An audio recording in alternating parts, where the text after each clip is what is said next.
দুই বাংলার সমান জনপ্রিয় অভিনেত্রী জয়া আহসান, যার অভিনয়ের প্রশংসা শোনা যায় এপার ওপার দুই বাংলা মানুষের কণ্ঠে। জয়া যে কেবল অভিনয়ের জন্যই প্রশংসিত তেমনটাও কিন্তু নয়, রূপে গুণে সবসময় দ্যুতি চড়ান তিনি। বয়সকে বুড়ো আঙ্গুল দেখিয়ে সময়ের সঙ্গে সঙ্গে নিজেকে আরও আকর্ষণীয়ভাবে মেলে ধরেছেন ভক্তদের কাছে। সম্প্রতি নীল শাড়িতে আরও একবার মোহময়ী রূপে ধরা দিলেন জয়া। সোমবার ফেসবুকে শাড়ি পরিহিত অবস্থায় বেশ কয়েকটি ছবি প্রকাশ করেছেন জয়া আহসান, যেখানে নীল শাড়ির সঙ্গে কালো টিপে মুগ্ধতা চড়িয়েছেন জয়া। তার সেই ছবি দেখে ভক্তরাও প্রশংসায় মেতেছেন।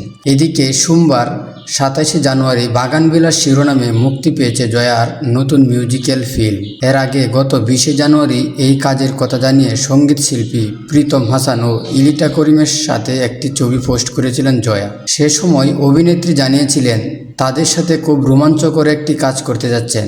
দর্শকও অধীর আগ্রহে অপেক্ষা করছিলেন। তাদের সেই অপেক্ষার ফালা শেষ হতে যাচ্ছে। জয়া বাংলাদেশ ফিল্মের অন্যতম নায়িকা, যে বাংলাদেশে নায়িকাদের অনেক ভালো অবদান ধরে রেখেছেন এবং বাংলাদেশের মানুষকে অনেক ভালো মুভি এবং ভালো শর্ট ফিল্ম উপহার দিয়েছেন।